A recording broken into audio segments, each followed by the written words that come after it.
ficar em pé, nós vamos entoar o hino 367 com o título Firme na Rocha.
Somos gratos a Deus pela vida dos irmãos e continuamos orando pelo nosso grupo de música.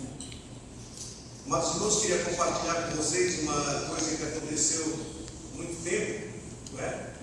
E você vê como, quando há dificuldade, também se pode vencer a dificuldade. Hoje é um tempo muito fácil. Está ali o meu amado irmão Aldemir. Há tempos atrás, eu acho que 20 anos atrás, não sei quanto tempo, ele fazia o boletim da igreja de Shalom. E era lá ali no bairro que ele mora, é Santo Antônio. E quando eu não ia, e na maioria das vezes era um jovem que ia. A gente dá uma obrigação para o jovem desde cedo, né? A gente passou um tempo sem delegar essa obrigação, mas hoje em dia não está acontecendo mais isso. Eles têm as suas obrigações. Então eles iam buscar, e aí que não fosse, né? Chegasse no domingo de manhã e tinha que dar o jeito dele apresentar o boletim, porque é uma obrigação, não é com a igreja, mas com Deus. Não era assim, irmão? Então, amados irmãos, hoje é um tempo muito fácil, está o computador na mão, está ali o papel, está tudo, então devemos fazer mais ainda o melhor para Deus. Amém? Dando sequência, o tema já foi citado, vamos entoar o hino oficial 409, mais uma vez convido os amados irmãos e amigos a ficarem em pé. Amém.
transformas as trevas em plena luz.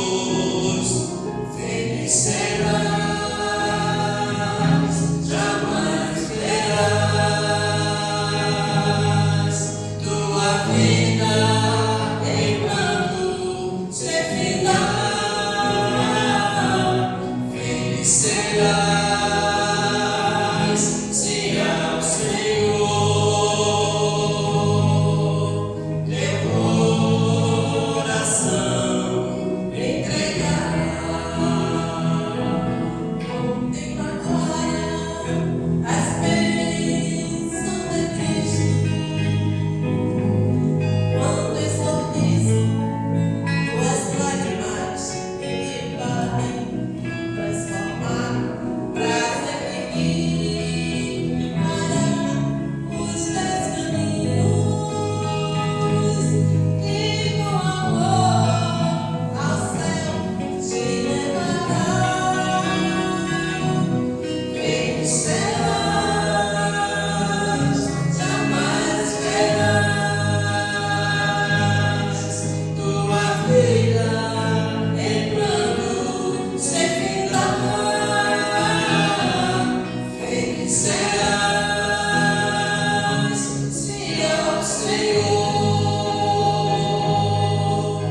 teu coração entregar.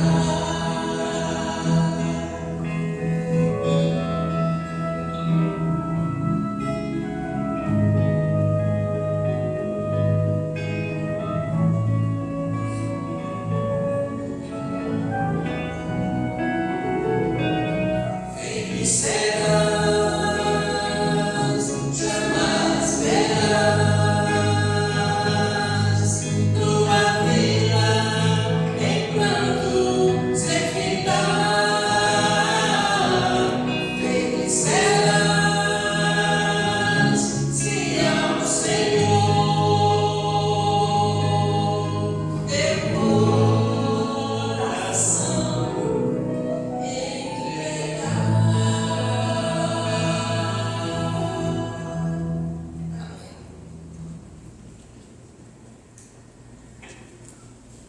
Muito bem, queremos agradecer assim a participação dos amados irmãos e teremos agora um tempo de cânticos, quão bom e quão maravilhoso, e o outro é satisfação.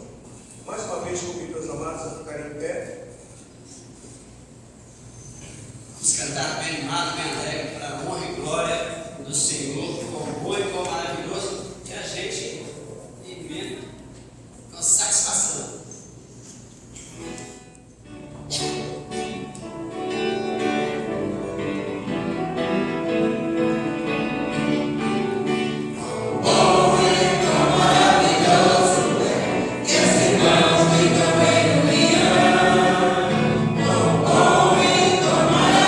Maravilhoso, que os irmãos ficam em união.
que Deus espera de nós.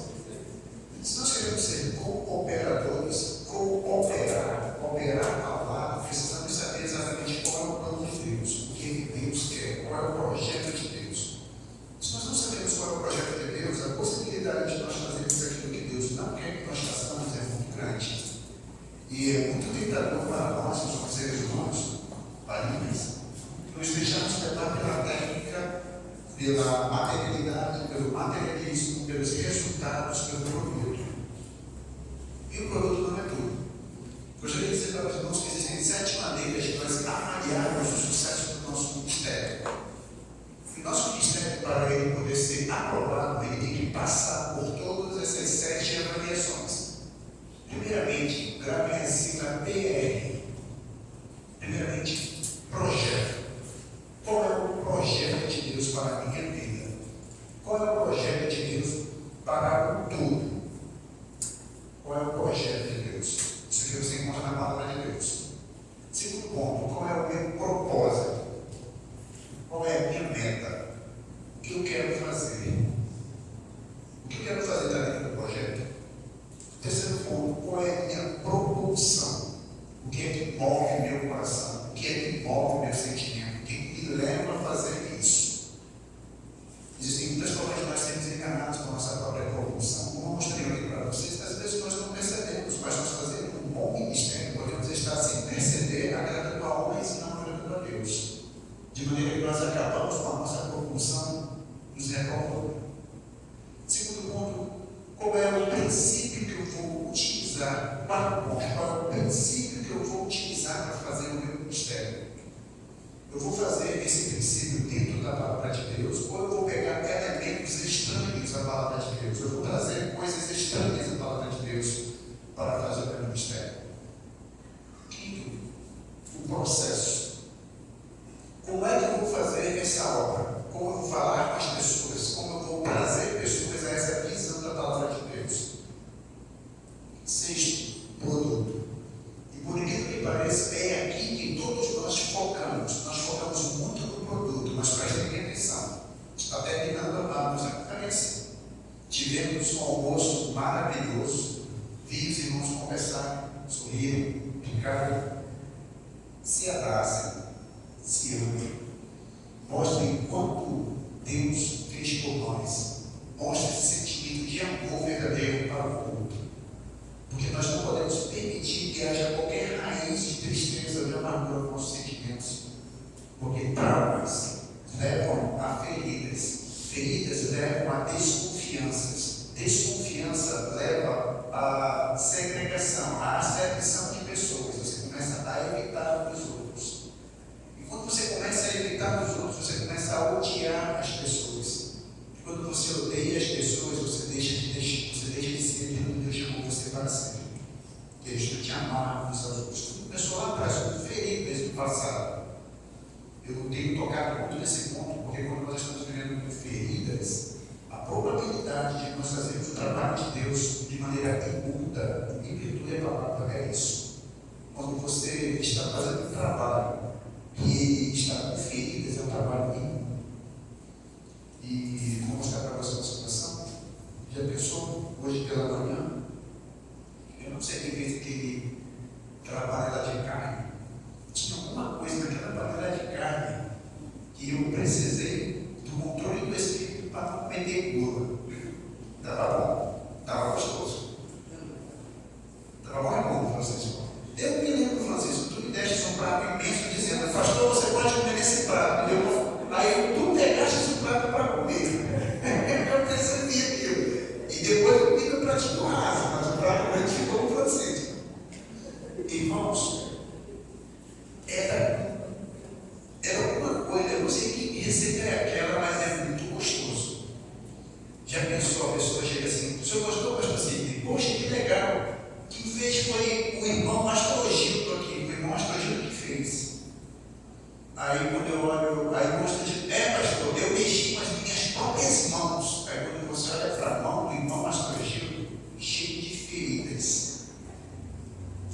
Você já comeu, até repetiu, e ele disse que fez com a mão, misturando tudo, e a mão dele está cheia de feridas. O que você sente na na hora. Quando nós estamos com as nossas mãos cheias de feridas e nós apresentamos um pacto, uma obra feita para a glória de Deus, é exatamente isso que estamos fazendo. É isso que nós estamos oferecendo para Deus. Então, se há feridas em nosso coração, se há mágoas, se há alguma forma de desconfiança, isso torna o nosso trabalho ímpio. E esse é o motivo do qual eu estou dando uma parada, uma análise com muito cuidado, com muita cautela, para que eu possa ver com muito cuidado se o meu trabalho está sendo impuro ou não na presença de Deus. Isso é sério. Não posso enfrentar na presença de Deus uma coisa imunda, ainda que com boas intenções. Faça como o sacerdote disse: afaste seu trabalho, cure suas feridas, coloque um antibiótico, a gente na mão, a gente tudo direitinho, sarou, verificou, está curado, está saudável, ok. E nós não vamos fazer carne de nojo, não. Tem comida que você consegue fazer melhor pegando com a mão mesmo, como massa, por exemplo. Massa você tem que mexer com a mão mesmo. Ai, que nojo, não. Mas todo mundo come pizza, não come pizza. Você não queira saber como é que o padrão das pizzas, não. Igual, mesma coisa. É na mão mesmo. Então é normal isso, é comum que isso aconteça. Então, se você vai manipular o trabalho de Deus com a mão, tome cuidado. O produto, eu falei para vocês agora há pouco, sexto elemento, o produto estava maravilhoso.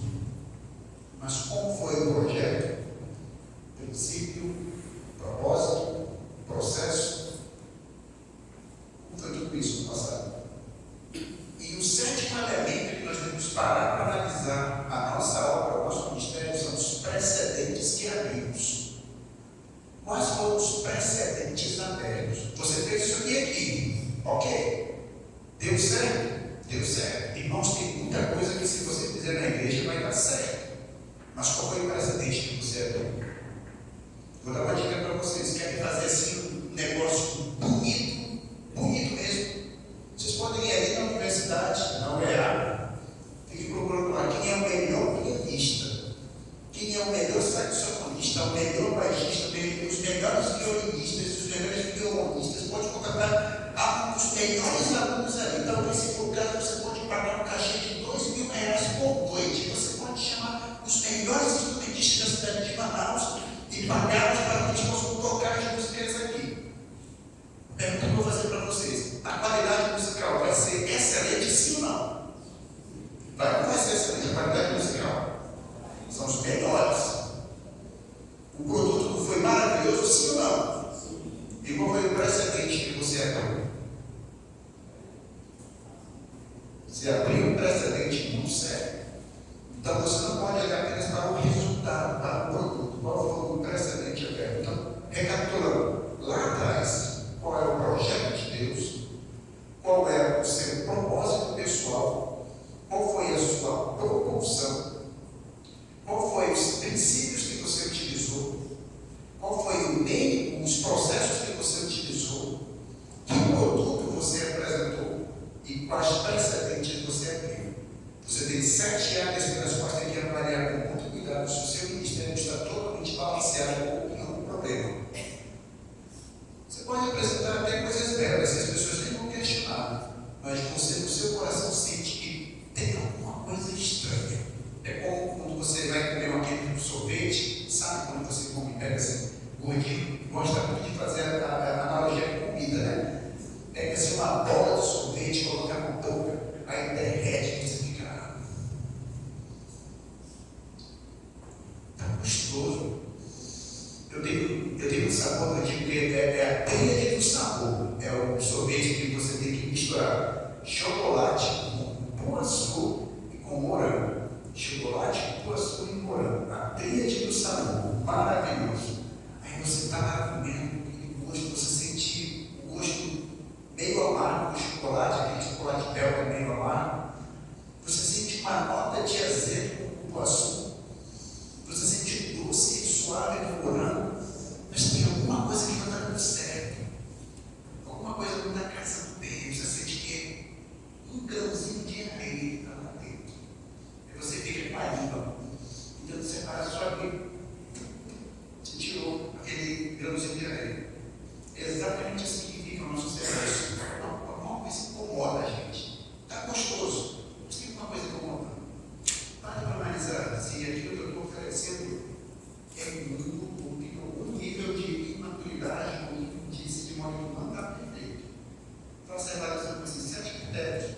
porque nós somos embaixadores de Cristo.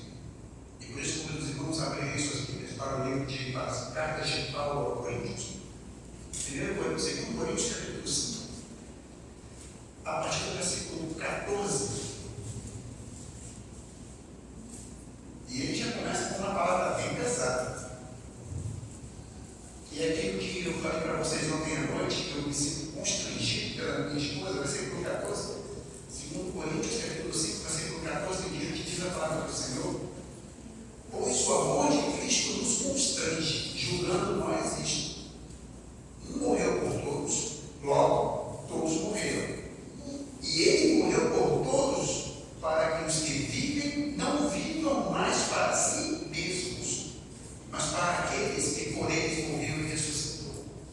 Assim que nós, daqui por diante, lembra aquilo que eu falei ontem para vocês com relação às vírgulas? Se tem muitas vírgulas, preste atenção, entendo bem devagar aí para você entender. Assim que nós, daqui por diante, a ninguém conhecemos segundo a carne.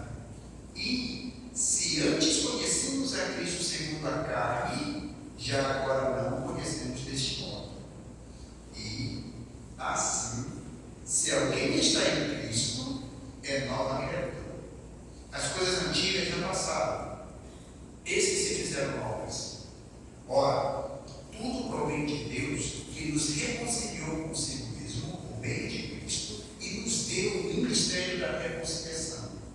A saber, que Deus estava em Cristo reconciliando consigo o mundo, não imputando aos homens as suas transgressões, e nos confiou a palavra da reconciliação. De sorte que somos embaixadores em nome de Cristo, como se Deus exortasse por nosso intermédio. Em nome de Cristo, pois, rogamos que vos reconcilieis com Deus. Aquele que não conheceu o pecado, ele o fez pecado por nós, para que nele fôssemos feitos justiça de Deus. Para quê? Eu te agradeço, meu Deus, pela oportunidade que nos concedeste de sermos feitos filhos de Deus, de sermos teus embaixadores, teus arautos, teus representantes. Senhor, te pedimos perdão porque nós não temos consciência muitas vezes de como isso é sério, como isso é importante, como isso leva o nosso coração a uma autoanálise. E nós não percebemos, Pai amado, que nós estamos muitas vezes bem distantes do propósito que tu queres que nós tenhamos como embaixadores do teu povo. Te rogamos em nome do teu Filho Jesus Cristo, perdoa a nossa transgressão quando nós despregamos o teu nome na lama, quando nós arranhamos a tua santidade, quando jogamos, Pai querido, coisas abjetas e indecentes na tua presença, por causa de mau comportamento, sendo nós embaixadores de Cristo. Devendo nós andarmos segundo a tua graça, de maneira graciosa, com elegância, com beleza, com alegria, com serviço, com gratidão, com equilíbrio, com suavidade, com moderação, com amor e com benignidade, com longanimidade, com paciência. Te peço, Pai querido, perdão por tudo isso. E agora, neste momento que nós possamos nos lembrar que somos embaixadores de Cristo, em nome de Deus, que possamos dessa maneira, Pai amado, seguir segundo a tua vontade, em nome santo do teu Filho amado Jesus Cristo. Amém, Senhor. Amém. Nós somos uma frase que diz: uma vez salvos, salvos para sempre. Se fomos salvos pela graça, nós devemos viver com graça. Não é simplesmente, eu fui salvo pela graça, salvo pelo favor merecido. Não. Agora que você foi salvo pela graça, você deve agir e andar com graça. E muitas vezes nós percebemos que as pessoas não entendem o significado da palavra graça. Graça, as pessoas costumam usar apenas o jargão teológico, dizer que graça é um favor. Graça é mais que isso, como eu falei na hora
longos, e elas usavam os cabelos compridos, até mais ou menos aqui abaixo, um pouco mais aqui, nessa posição aqui, nessa posição, o cabelo da dança.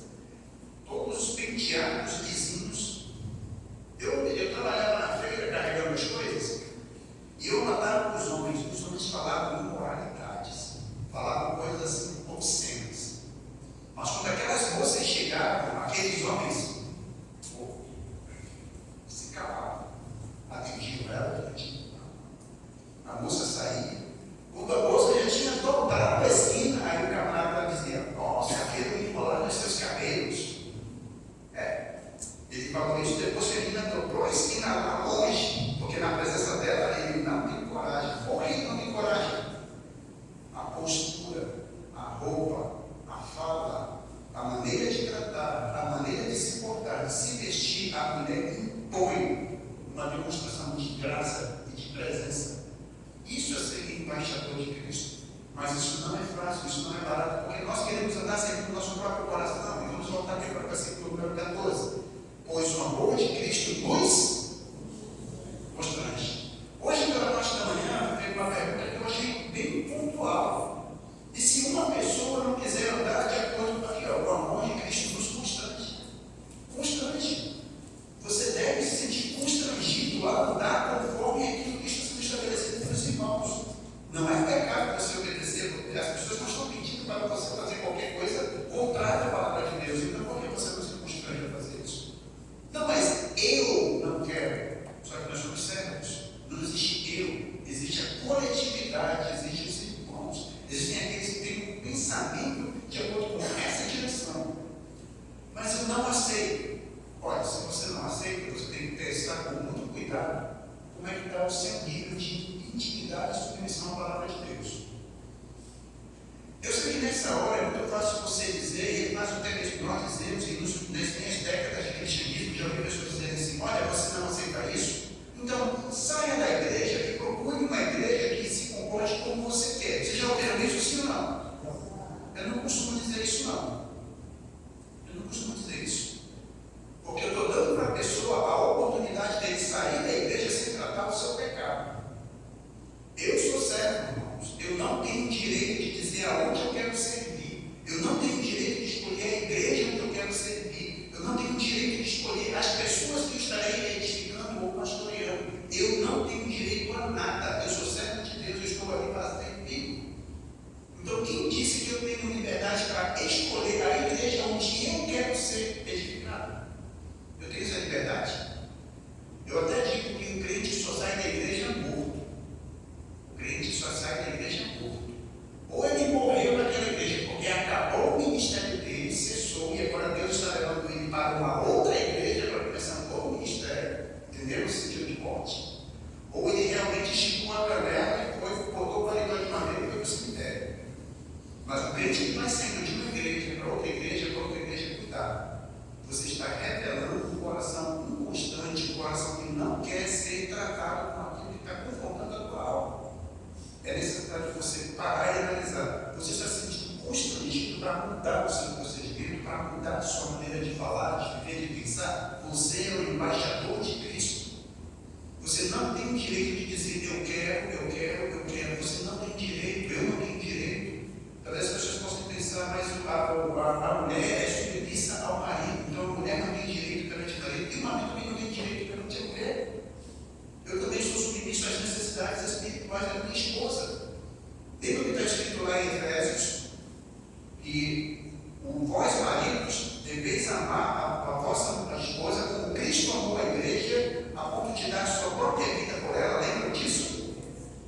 Às vezes nós ficamos nesse versículo, mas não é só por isso, não. Continue o versículo posterior que vai dizer: para a santificar pela purificação através da água.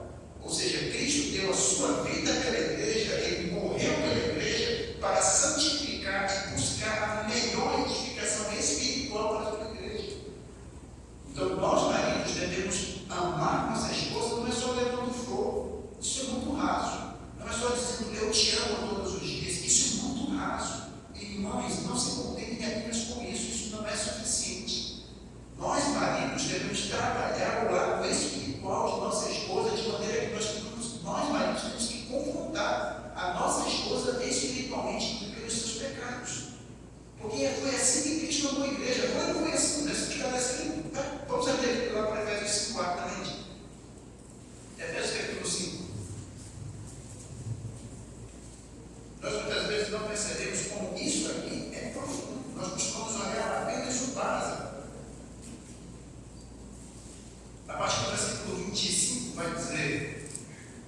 versículo 25. Maridos, amai a vossa mulher, como também Cristo amou a igreja e assim mesmo se entregou por ela. Agora o versículo número 26. Ele se entregou por ela, não foi para dar uma flor para a igreja, não foi para dizer eu te amo, não foi para dizer para dar chocolate todos os dias, ou lembrar no dia do casamento, ou lembrar qual é o tamanho do sapato da esposa, o tamanho do vestido da esposa. Isso é raso, isso não é, isso é muito básico, isso é material.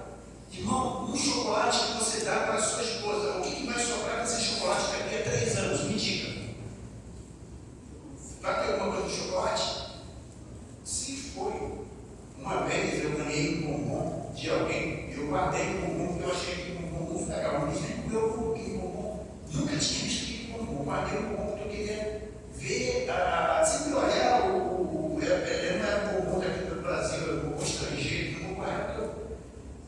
Aí eu pensei assim, rapaz, eu vou comer esse bombom, estou fazendo meu bobagem, o bombom é gostoso, eu quero comer. Quando eu fui comer o bombom, sabe o que tinha dentro do bombom? Nada. As formigas comeram. Nunca soube qual é o gosto do bombom. Daí você vê como os chocolates, flores, eu te amo, é raso, não é suficiente. Agora, uma vez que eu sou confrontado com os meus pecados, uma vez que eu sou estimulado ao amor e às boas obras, as lições que eu aprendi dos meus pastores, pastor Jaime Fernandes da Costa, lá na igreja Tessalônica, pastor Ivan Carlos Urbino na Tessalônica, pastor Otovaldo Cativo na Tessalônica também, na igreja do Queirão, pastor Montenegro, o pastor Antônio da Costa Montenegro, lá na Nova Jerusalém, Giovanni Andrade Miranda, lá na igreja da Glória, Wellington Catacho, na igreja da Graça, João Costa, na igreja da Canaã. Se você ver, eu estou falando várias igrejas. Por quê? Terminou o ministério, siga para outra igreja. Terminou o ministério, siga para outra igreja. Não fique naquela igreja mais tempo do que Deus está dizendo. Mas também não saia antes de ter resolvido todas as suas questões de edificação. Por isso, meus irmãos, para mim, que sou o ministro da palavra de Deus, mudar de igreja, para mim, é quase um bug que eu tenho. Eu tenho que parar e até mesmo orar a Deus com muita instância, até mesmo com jejum, e Senhor, é para eu mudar de igreja, eu seria uma bênção ali, ou eu estou fugindo das minhas responsabilidades aqui. Isso é sério, mudar de igreja é sério. Então eu aprendi com todos esses homens e até hoje eu carrego. Eles nunca me deram bombons, eles nunca me deram chocolate, nunca disseram para mim que me amavam, mas as coisas que eles me falaram até hoje formaram, me ajudaram a construir o homem que eu sou hoje. E a eles eu sou muito grato. E é exatamente por isso que nós, irmãos, precisamos olhar para além, muito além do simples eu te amo, mas trabalhar dentro do coração. Versículo 26. Para que a santificasse, dentro a purificada por meio da lavagem de água pela palavra. É o marido trabalhar o pecado da mulher. Irmãos, isso aqui é muito difícil, porque eu, como homem, não tenho condições absolutamente de tratar o pecado da minha esposa de acordo com a minha própria vontade. Eu não tenho condições. Eu sou pecador. E por eu ser pecador, como é que eu vou apresentar a palavra de Deus e purificar uma outra pessoa se eu também sou pecador? Lembra do versículo que falamos pela manhã? Guarda-te também para que você já esteja. É aqui. E é nesse momento que eu preciso parar e orar. E orar. E todas as vezes me confrontar com a palavra de Deus. E ver, Deus, estou pecando aqui, estou pecando aqui, estou pecando aqui. Meu Deus, me perdoa por conta disso, estou fazendo isso. Eu não faço nenhum pecado terrível na presença dos homens. Mas na tua presença, o meu coração está assim. Eu sou um imundo. Me perdoe, Senhor. Enquanto eu não assumir que eu sou um imundo, eu não tenho autoridade para fazer isso aqui com a minha esposa. Isso eu não tenho autoridade para fazer isso aqui com a minha esposa vai sofrer. A minha esposa vai ficar aflita e exausta como ovelha que não tem pastor nenhum. É necessário ela ter pastor. E é necessário que eu faça isso. Versículo número 27. Para apresentar a si mesmo igreja gloriosa, sem mácula, nem ruga, nem coisa semelhante, porém santa e sem defeito. É nessa hora que o marido está passando um rimodeiro na face da mulher. Passando um rimodeiro. E um daqueles, eu ouvi dizer que tinha um produto chamado Time, que você passa no rosto das mulheres e com o passar dos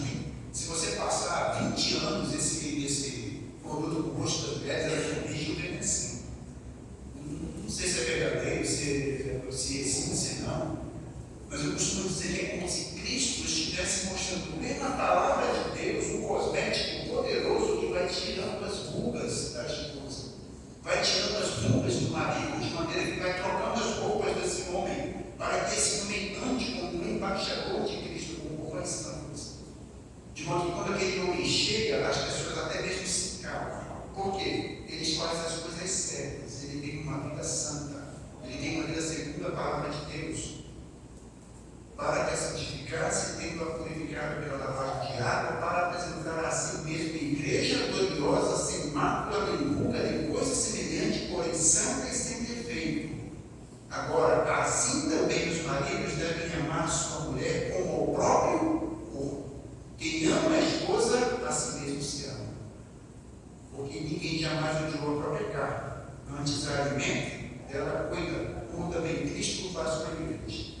Eu ouso dizer, meus irmãos, que isso aqui é algo fundamental para que nós sejamos embaixadores de Cristo. Voltando lá para 2 Coríntios capítulo 5, somos constrangidos a nos permitir mudar pelo nosso esposo, a nos permitir mudar pela nossa esposa através das necessidades dela. Nós, homens, somos líderes. Nós, homens, prestaremos contas pelo nosso lado. Nós, homens, precisaremos estar na presença de Deus, dizendo: Senhor, eu entreguei o meu trabalho. E eu vou ser sincero a você, irmãos, eu tenho medo da minha prestação de contas aí muitas vezes. Pela manhã eu falei com relação à criação de filhos. E eu vou confessar uma coisa a vocês: todos os dias eu erro na minha criação de filhos. Todos os dias eu erro na minha criação de filhos. Eu não erro na minha criação de filhos com pecados escandalosos, mas eu devo errar na minha criação de filhos com coisas pequenas. E todos os dias eu peço perdão a Deus pela forma como eu trato a minha filha, na forma como eu trato a minha esposa. Ainda não é perfeito. Eu não tenho condições de dizer: eu fiz a minha parte. Eu sinceramente vou dizer a vocês: eu seria um homem muito melhor se eu fosse perfeito, mas eu não sou perfeito. De maneira que eu ouso dizer a vocês, eu estou falando com o coração bem aberto a vocês. Eu sempre me pergunto: Senhor, onde é que eu estou errando? Onde é que eu estou pecando? Lembre-se do que diz a palavra do Senhor lá em Salmo 19. Vamos rapidamente lá para Salmo 19. Nós costumamos olhar o Salmo 19 porque ele vai falar do céu que proclama a glória de Deus, do firmamento que anuncia as obras de suas mãos. Depois nós vamos ver ele falando da lei do Senhor que é perfeita. Preste atenção que a palavra de Deus vai dizer, versículo número 11. Depois ele falar sobre a palavra de Deus, sobre a ordem cósmica. No versículo 11 ele vai começar a dizer sobre o relacionamento da palavra de Deus com o meu coração. Além disso, por ele se admoesta ao teu servo, ele nos guardará a grande recompensa. Versículo 12, por favor, meu irmão, preste atenção no versículo 12. Quem há que possa discernir as próprias faltas? Quem pode dizer com precisão onde foi que eu errei? Absolve dessa missão. Por quê? Versículo 13 continua: também da soberba guarda o teu servo, que ela não me domine. Então serei irrepreensível e ficarei livre de grande transgressão. As palavras dos teus lábios e o meditar do meu coração sejam agradáveis em tua presença, Senhor, rocha minha e redentor. Quem consegue perceber onde errou? Portanto, nós estamos carregando o nome de Deus, nós estamos andando com o nome de Deus, como se nós fôssemos seus embaixadores, e somos seus embaixadores. Então é necessário que nós andemos de maneira graciosa, mostremos para as pessoas o que é o brilho do Evangelho, a transformação do Evangelho. E eu, sinceramente, eu não sei se você já tem um relacionamento com o Senhor Jesus Cristo, não sei se você já entregou a sua vida a Deus, mas Ele morreu por cada um de nós. Acabamos de ver lá no versículo 14, voltando para 2 Coríntios capítulo 5. Ele morreu por todos, logo todos morreram. Se Ele morreu pelos seus pecados, você também morreu pelaquela coisa. E agora você não deve mais viver como se tivesse feito o pecado. E se você ainda não entregou a sua vida ao Senhor Jesus Cristo, Ele pode morrer por ti. Ele já morreu por ti, se tu entregares a tua vida a Ele. E Ele pode te fazer um embaixador de Cristo. Versículo número 15. Porque Ele morreu por todos, para que os que vivam não vivam mais para si mesmos. E é por isso que eu não tenho direito de dizer em que igreja você vive.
ser refletido naquele passado. Mas se você creu em Cristo, você não é mais conhecido segundo a carne. Acabou. Não existe mais isso. Eu não sei qual é o tamanho da prisão, mas o Senhor Jesus Cristo pode libertar, pode curar, pode tirar ele dos grilhões. Ninguém conhecemos segundo a carne, versículo 16. E se antes conhecemos Cristo segundo a carne, já agora não conhecemos desse modo. Antes nós ouvimos as palavras de Cristo segundo a carne como se fosse um monte de blá blá blá. Mais um pastor fazendo sermão, mais um pastor falou de novo essa história, essa ladainha. Eu estou cansado. É quando você conhecia Cristo segundo a carne. Mas agora entrega a vida para Ele, desse modo você não conhece mais a Cristo segundo a carne. Agora, versículo 17. E assim, se alguém está em Cristo, é nova criatura. Você zerou a quilometragem. As coisas antigas já passaram. Esses se fizeram novas. Zerou a quilometragem. Isso é uma coisa que os próprios Red Pill não entendem. Por isso tem um grande problema com os Red Pills. As pessoas vivem falando sobre masculinidade, sobre liderança masculina. Talvez até podem até pensar, eu acho que o pastor Sidney é Red Pill. Deus queria ser Red Pill. Jamais seria Red Pill. Eu costumo até dizer que Red Pill é aquela pessoa recalcada que não consegue pegar a mulher, fica revoltado com mulher porque não quer ser com ele. Aí se torna Red Pill. Nós não somos Red Pills. Nós temos uma visão cristã do que é a masculinidade. E aqui, versículo 17, zera a quilometragem sim. O Red Pill pode não gostar, mas está aqui, zera a quilometragem. A mulher que no passado viveu uma vida dissoluta, creu em Cristo, é nova criatura, verdadeiramente creu em Cristo, zerou a quilometragem dela. Nova criatura. As coisas antigas se passaram, tudo se fez novo. Você, até mesmo homem, que no passado pode ter tido todo o desejo, toda a lascívia, pode ter se chafurdado na lama do império das trevas. Creu em Cristo, zerou a sua quilometragem também. Nova criatura. Ele não lança mais no rosto o que aconteceu no passado. Pelo contrário, ele pegou todos os teus pecados, jogou no fundo do mar, o lugar mais profundo da terra, lá nas fossas, na trincheira das Marianas, na Trent Challenger. São 22 mil quilômetros abaixo da superfície do mar. É tão profundo lá que se você jogar uma esfera de aço de 30 centímetros de diâmetro, conforme ela afunda, a pressão é tão absurda que ela esmaga essa esfera maciça a ponto dela ficar com 23 centímetros de diâmetro. Imagina quão profundo é isso. Ela esmaga a própria esfera de aço maciço.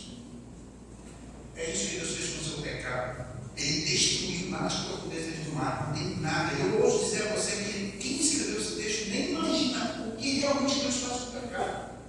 O Senhor Jesus Cristo disse: dos teus pecados eu já não me lembro mais. Hoje mesmo estarás comigo no paraíso. Nova criatura, quilometragem zerada, nova pessoa. Só que tem um custo. Não é de graça. Não basta dizer, não, agora eu sou nova criatura, a quilometragem está zerada. Não, isso não é suficiente. Versículo continua dizendo: as coisas antigas se passaram. Ok, zerou a quilometragem. Esses que se fizeram novas. Esses que se fizeram novas não significa que as coisas antigas se transformaram em coisas novas. Não. Ele pegou as coisas antigas, jogou fora e trouxe coisas novas para substituir. É outra visão. É como se eu pegasse essa cadeira de madeira aqui. Essa cadeira de madeira, ela é muito boa, cumpriu o seu propósito. Pega a cadeira de madeira, joga fora, queima. Por quê? Deus traz para cá agora uma cadeira de bronze, de madeira de acácia, por assim dizer, toda folheada em ouro. É outra cadeira. Me digam, qual cadeira vocês gostariam? Aquela do passado que tem valor tradicional de exemplo, ou essa nova cadeira de madeira de acácia, folheada a ouro, mandada pelo próprio Deus? Qual das duas cadeiras você quer? Essa ou aquela? Me digam. A nova cadeira. Quero nem saber o que aconteceu no passado, quem foi que fez. Não, o próprio Deus mandou uma cadeira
que a mulher vive a vida, gasta sua vida, sua juventude, sua mocidade toda no mundo. Depois, quando chega uma certa idade, aí com os 25 anos, 30 anos, que a idade pesa, aí ela vê que está ficando já, desculpa a expressão, já está passando um pouco da idade de casar, fica com medo da solidão, de repente vai para a igreja, aceita Jesus, diz, não, agora eu sou uma nova adolescente na igreja, eu quero casar agora, ser uma mulher direita, ser uma princesa de Deus. Os repetidos olham isso zombando, escarnecendo, dizendo que essas mulheres estão querendo zerar a quilometragem de tudo que já rodaram no mundo. Essa é a visão deles. Eles querem falar de zerar a quilometragem.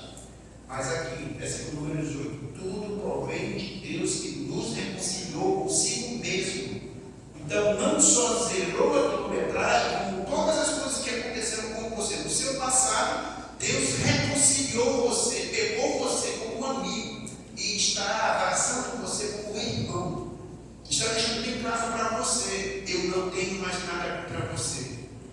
Eu gostaria de dizer a você que Deus ele é contra toda forma de pecado do homem, e o homem que adora o pecado será julgado por Deus. Eu peço que você abra sua Bíblia para Efésios capítulo 2, versículo 1. É um texto terrível, terrível. Eu vou dizer para você, meu amigo, que nenhum inimigo é pior para o homem do que o próprio Deus. E Deus é inimigo do homem natural. Versículo número 1, ele começa dizendo: Cristo nos deu vida, estando nós mortos em nossos delitos e pecados, nos quais andastes outrora, segundo o curso deste mundo. Você era uma pessoa jogada no pecado, segundo o príncipe da potestade do ar, do Espírito que agora atua nos filhos da desobediência, entre os quais também todos nós andamos outrora, fazendo as inclinações da nossa carne, fazendo a vontade da carne e dos pensamentos, e éramos, por natureza, filhos da ira, como também os demais. É por isso que nós não percebemos quão poderoso é o ódio de Deus contra o pecado, de modo que nós mesmos nos fizemos filhos da ira de Deus. E agora, versículo 18, voltando para 2 Coríntios 2, nós somos reconciliados. Versículo 19, a saber que Deus estava em Cristo, reconciliando consigo o mundo, não imputando aos homens as suas transgressões, e nos confiou a palavra da reconciliação. Eu pergunto de você, no seu trabalho, na sua vizinhança, na sua casa, você tem a palavra da reconciliação? Ou você é uma pessoa que retribui com mal por mal? Você sabe que você não está sendo bem sucedido, você está sendo prejudicado, e você simplesmente retribui o mal por mal. Tudo isso vai passar. O dinheiro, as conquistas, o carro, tudo vai ser dissolvido. Tudo vai ser dissolvido. Eu ouso dizer a você, se você, por exemplo, vive no universo gamer, vamos supor que você está agora com um servidor de jogo novo, você está lá no joguinho novo, o seu servidor está conseguindo ser o top 100, você se dedica ao seu jogo, consegue as melhores armas, as melhores pontuações, está ali no teclado, no mouse, solta o bot, manda jogo, solta o gel, pega, faz headshot, e vai conseguindo todos os avanços, vai conseguindo dinheiro, vai subindo de nível, virou top 10, e continua top 3, olha, eu vou conseguir só 3 meses depois, top 1. No outro dia, o servidor sai do ar. O que ficou? Todo o seu crédito, todas as suas armas, todos os seus armamentos, todo o seu ranking, tudo foi perdido. Você se tornou top 1 e tudo foi dissolvido no outro dia. Exatamente isso que vai acontecer no altar da vida. Nós vamos conseguir todas as posições, nós vamos conseguir todo o sucesso, de uma hora para outra, tudo vai ser resetado. E o que ficou? Foi exatamente isso que Cristo disse para aquele homem, quando ele disse: louco, essa noite pedirão conta de tua alma. E o que Cristo é preparado para quem sabe? O servidor vai ser resetado. Nenhuma conta vai ficar aberta. Nenhuma conta vai se perder. Você pode tirar print? Pode tirar print. Mas nunca mais isso vai ser feito. Nunca mais. Por isso, a palavra da reconciliação é tão poderosa, versículo 20, de sorte que somos embaixadores em nome de Cristo, como se Deus exortasse por nosso intermédio. Veja bem, como se Deus exortasse por nosso intermédio. Você já imaginou o que é isso? Quando você estiver sentado no seu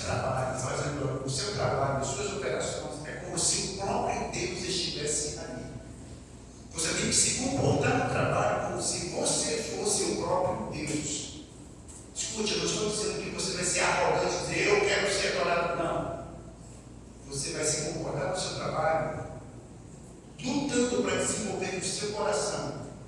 Deus é amor, sim ou não? Você vai ter que amar como Deus amou. Deus é paciente, sim ou não? Você vai ter que ser paciente como Deus é. Me diga, você é ou não é filho de Deus? É filho de Deus, sim ou não? Agora eu vou explicar uma pergunta para você. Você é louro? Sua esposa é loura? Você é branco? Sua esposa é branca. Você e sua esposa têm um filho. Nasce o bebê. O bebê nasce. Quando o bebê nasce, ele nasce bem moreninho. Do lado tem um vizinho que ele é moreno. Então, quer saber do risco de vocês? Me diga, essa criança, você não vai suspeitar que ele é bastardo, sim ou não? Não vai suspeitar que ele é bastardo, sim ou não? Irmãos, nós nos comportamos como bastardos quando nós vemos que somos filhos de Deus e nós não parecemos com o nosso pai. Eu não pareço com o meu pai. Deus é amor, mas eu odeio. Deus é paciente, mas eu sou irado. Deus ele aguarda, mas eu envio. Deus semeia a justiça, mas eu quero fazer a minha própria vontade. Deus ele é paciente e eu sou irado, iracundo. Respondo mal por mal. Mas eu sou filho de Deus. Eu não sou bastardo, sim ou não? Eu estou sendo bastardo. É por isso que eu disse para você que quando você sentar no seu trabalho, quando você sentar na sua faculdade, quando você sentar na sua escola, quando você chegar na sua casa, as pessoas devem olhar para você como se estivesse olhando para o próprio Deus. Não é na glória, na beleza, é no trato, nas afeições. E muitas vezes a mera roupa já mostra quem você é, que tipo de pessoa você é. Nós não devemos viver de aparências, mas nós devemos cultivar a aparência. Percebeu a diferença? Não é viver de aparência, mas é cultivar a aparência. Porque, lembra de manhã que eu falei? A 1 quilômetro de distância, a pessoa tem que olhar e dizer: é isso. Lembra disso que eu falei? É a mesma coisa. Você está no ônibus, passou, olhou lá na frente. Como é que você acredita? Ele é crente, olha só, o jeito que ele está andando, papá. Talvez você já tenha percebido que eu normalmente leio a Bíblia no meu tablet, não é? Eu quase nunca uso a Bíblia, mas eu uso a Bíblia, eu carrego a Bíblia. Eu tenho a Bíblia aqui no meu celular, mas eu carrego a Bíblia. Sabe por que eu carrego a Bíblia? Não é para mim, é para os outros. É para que as pessoas, ao olharem para ele, é um pastor. E pode ser que um bêbado queira falar comigo. Você não tem ideia de como um bêbado procura crente. Você pensa que já passaram por isso? Bêbado procura crente, que é uma coisa incrível. É o momento que você tem que evangelizar. Às vezes ele não tem coragem de procurar o auxílio de Deus, ele toma umas manguaças e vai procurar você para ouvir um pouco da palavra de Deus. Aceita essa pessoa, fale da palavra de Deus para ele, aproveite que você está com a Bíblia. É o sinal que você está dando. Eu uso gravata, não é porque eu quero me destacar dos outros, eu quero mostrar que eu tenho um relacionamento com Deus, por meio dessa roupa, dessa indumentária. Essa indumentária não me deixa mais santo, mas ela dá uma demonstração para o mundo de que eu sou uma pessoa diferente. Me diga, se você me vê andando de paletó e gravata pela rua, eu só posso ser duas coisas. Ou eu sou político, ou eu sou. Pronto. É por isso que eu uso paletó e gravata. Ou é político, ou é pastor. Ou é político, ou é pastor. E por que político usa paletó e gravata? É o que há de mais elegante na nossa sociedade. Não é assim, não. E o crente é salvo pela graça, não é? Ele não deve viver com graça, sim ou não? E graça não é elegância? Perceberam como as coisas são ligadas? Eu não faço essas coisas por mim. Por mim seria muito cômodo ir para a igreja só com esse circular. Colocar uma camisa polo,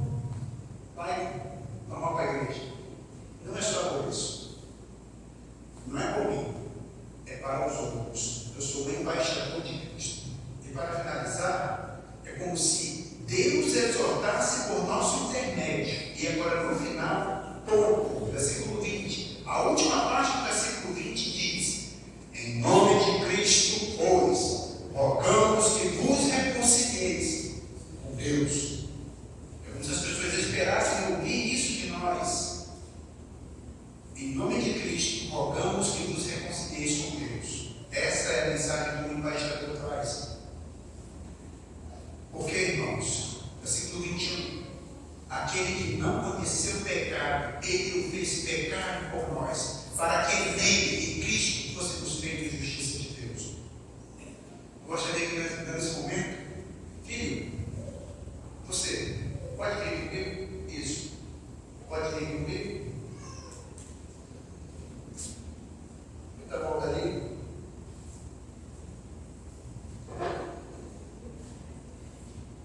Imagine o Senhor Jesus Cristo. Preste bem atenção. As pessoas colocam a mão de Cristo na cruz, colocam um prego e dão uma marretada. Pá! Está presa no meio aqui em cima. E agora? Pega a outra mão, coloca outro prego, dá uma marretada. Pá! Os dois pés, eles juntam, uma marretada. Pá! Não parou. Pega a coroa de espinho na cabeça dele. O sangue vai vertendo, o sangue vai misturando com o seu suor. Imagina ele preso naquela cruz, o sangue caindo no olho dele, não podia nem piscar direito. Porque como ele piscava, o sangue entrava no seu globo ocular e ia maculando os seus olhos. Para respirar, ele tinha que suspender o peito dele e descer. Quando Cristo estava passando por tudo isso, é como se o próprio Deus estivesse pegando o seu filho e matando o seu filho. Deus, irado com o pecado do homem, tomou o seu punhal e matou o seu filho. Matou o seu filho. Ele terminou de matar o seu filho ressuscita. Porque ele era inocente, ele não tinha nenhum pecado.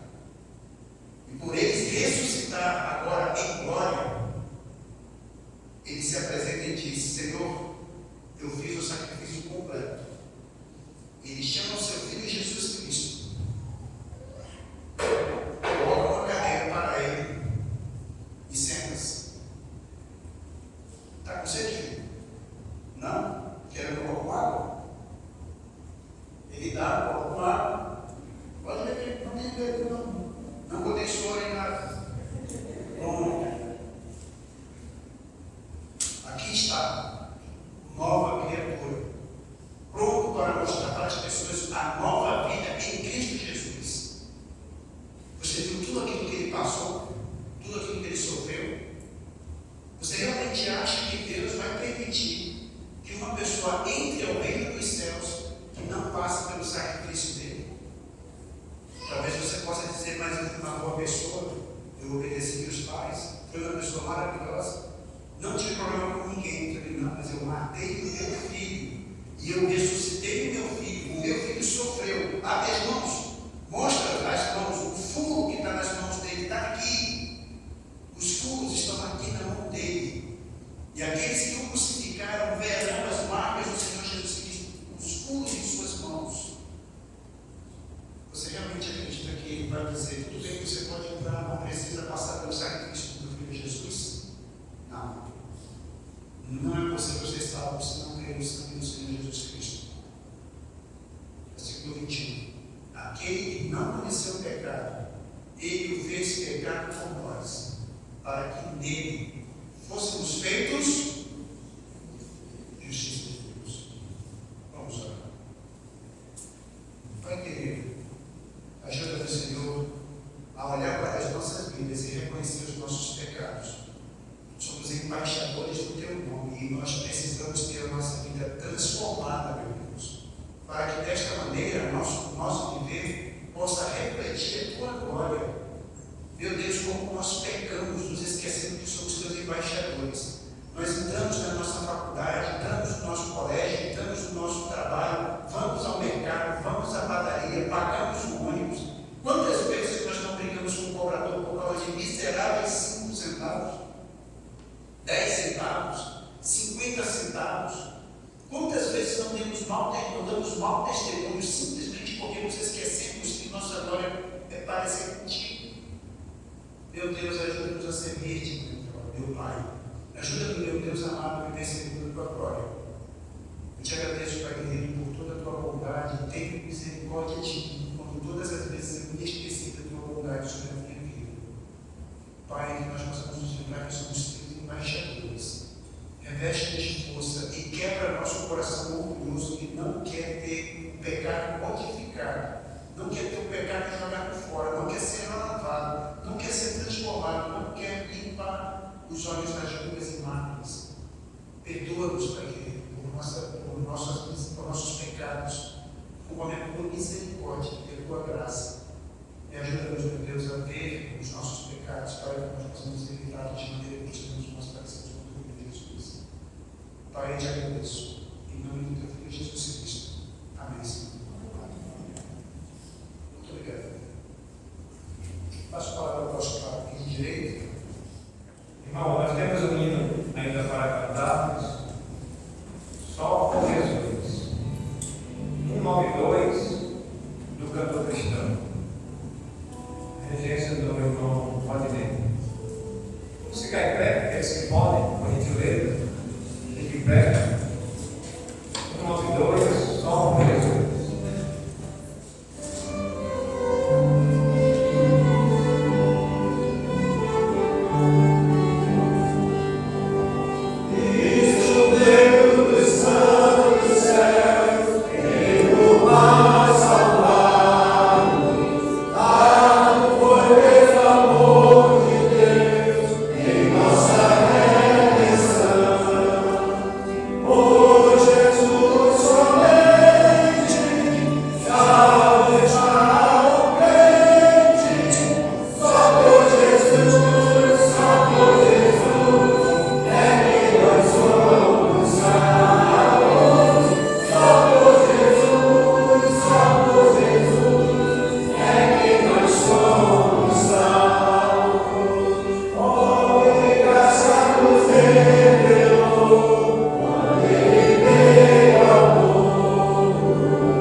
Participa de uma religião, de uma denominação,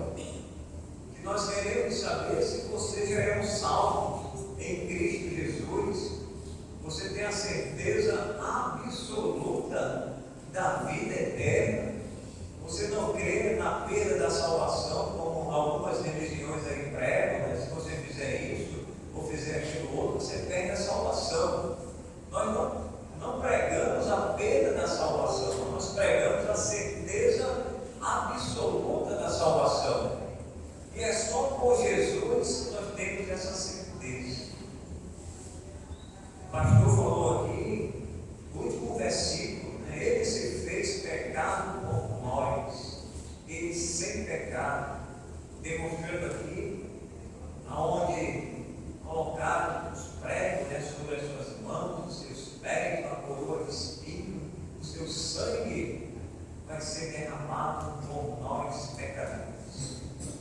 Agora, a decisão compete a você de tomar uma decisão hoje. Não deixa para amanhã, porque o amanhã não nos pertence e o amanhã também pode ser muito tarde. Hoje, Cristo, Ele quer te salvar. Portanto, entregue a sua vida a Ele.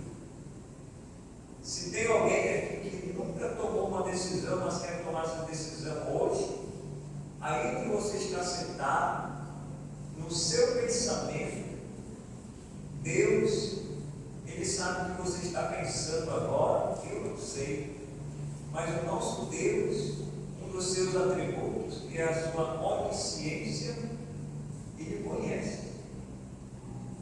Então peça perdão pelos seus pecados e diga: eu recebo Jesus como meu único e suficiente Salvador a partir de hoje. E diga mais, como Paulo falou: agora já não sou eu quem vive, mas Cristo vive em mim. Faça isso nesse momento. Você fez? Amém? Louvado seja Deus. Procure depois o pastor, siga-me, Alexandre. Você pode me procurar, ou qualquer irmão aqui. E você tomou uma decisão hoje. Você quer ser um crente, você quer ser um salvo em Cristo Jesus. E você quer ser um embaixador e um cooperador da obra de Deus.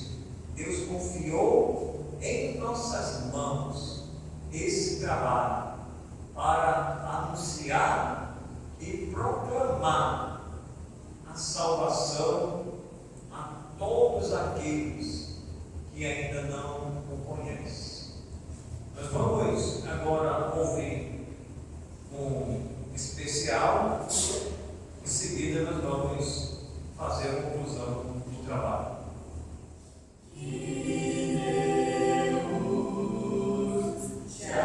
Senhor.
de transformações que havia acontecido, Prosamim, a igreja agora se estabelece aqui e já são 33 anos de organização.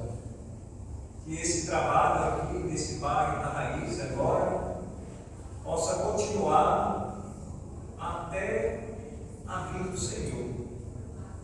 E que todos nós estejamos preparados, porque nós não sabemos o dia, e nem a hora, nem o mês, nem o ano. O Senhor prometeu que um dia vem nos buscar. E que todos nós estejamos preparados para a vinda do Senhor. Estamos vivendo, Pai, como quer dizer já o apóstolo Paulo, os últimos dias. Estamos vendo a violência se descambando, a corrupção generalizada, o homem desafeiçoado, amante de si mesmo, esse mundo entregue, meu Deus, não ao Senhor, mas o mundo entregue a si mesmo e vivendo de acordo com as diretrizes de Satanás, onde a tua palavra diz que esse mundo ele jaz no maligno, esse sistema está corrompido. A nossa esperança não está nos homens, mas em Deus. E graças a Deus, porque a nossa esperança é uma esperança viva. Porque um dia nós estaremos contigo para toda a eternidade. Mas enquanto esse dia não chega, que o Senhor nos ajude. E sem o Senhor, nada podemos fazer, mas com o Senhor nós somos mais do que vencedores. Por isso, meu Pai, que a graça do Senhor, o amor do nosso Deus, a comunhão e a consolação do Teu Santo Espírito seja com toda a igreja do Senhor, hoje e para sempre. Amém.